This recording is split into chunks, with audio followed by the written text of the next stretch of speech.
Jets fans, let's start with a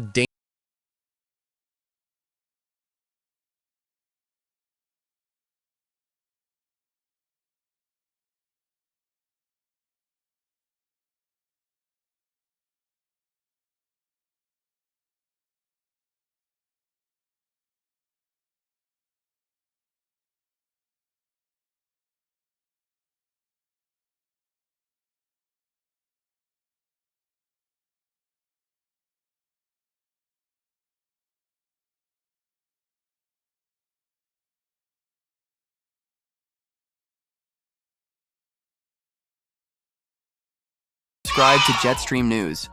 We're your go-to source for daily engaging content on all things.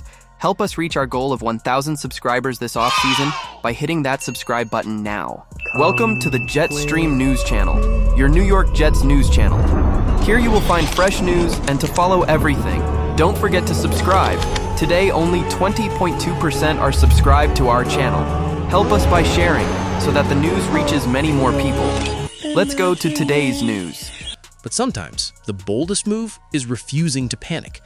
Great franchises don't draft emotionally, they draft structurally. They ask one question above all others: where can we create an advantage that doesn't evaporate under pressure? That question almost always leads to the same answer. When Dante Moore announced his return to college, the immediate reaction was disappointment. Another top quarterback option removed from the board. Another what now moment for teams drafting high. But here's what smart front offices saw instead: clarity. Without a quarterback prospect that clearly justifies a top 2 investment, mocks began shifting, quietly at first, then more openly. Multiple projections now suggest the Jets could pivot hard toward defense, not as a fallback, as a strategy. This is the part where myths die. The Jets' biggest failures over the last 20 years were not quarterback evaluations, they were ecosystem failures. Mark Sanchez wasn't elite, but he wasn't protected or developed. Sam Darnold showed talent, but lived in chaos.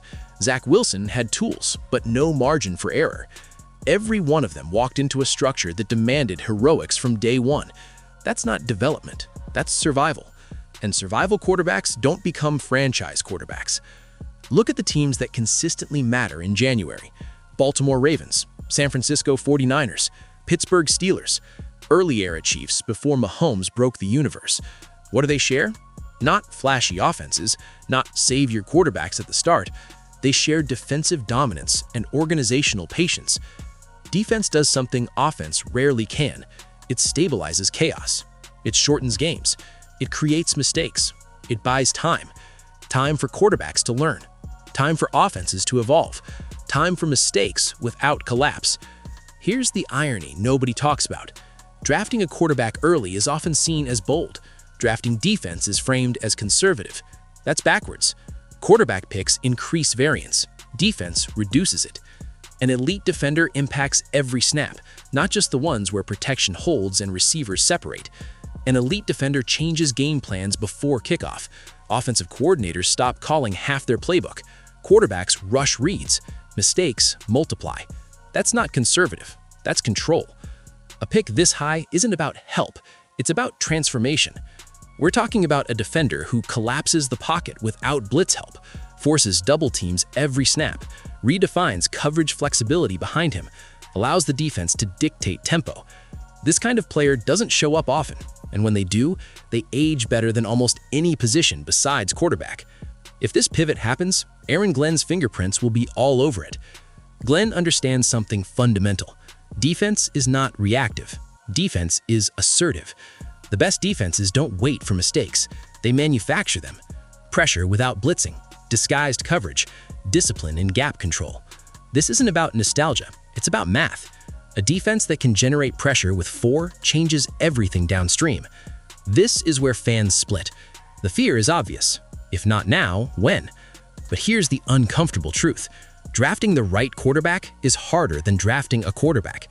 And the best environment for a future quarterback is not desperation, it's insulation. A strong defense gives a young quarterback permission to be human, to miss throws, to learn protections, to grow. That permission is rare. High picks are leverage, they're tools. Wasting leverage on panic moves keeps franchises trapped. Using leverage to build dominance changes timelines. A defense-first Jets roster suddenly becomes flexible. You can trade down in future drafts. You can absorb a developing QB. You can pivot without collapse. Optionality is power. Here's what will happen if the Jets take a defender at number 2. Day 1 headlines: Jets pass on QB again. Jets afraid to commit. Jets kicking the can down the road. Months later, if the defense dominates, Jets are quietly building something. Jets defense keeping them in every game. Narratives lag reality. Front offices that win don't chase approval, they chase structure. The biggest risk isn't missing on a quarterback, it's remaining philosophically inconsistent. If the Jets take a defender but then panic later, trading picks, forcing timelines, scrambling for answers, then this choice fails. But if this pick is part of a coherent plan, it becomes the anchor of the rebuild. Quarterbacks flame out fast when situations rot. Elite defenders remain elite even as systems change. They create identity. They impose standards. They outlast coordinators. That's why franchises invest in them. If the Jets truly go defense at number 2, they're saying something loud without speaking. We're done gambling emotionally. We're done resetting every 2 years. We're building something that survives adversity. That message matters. Players notice. Agents notice. Opponents notice. Here it is, clean and simple.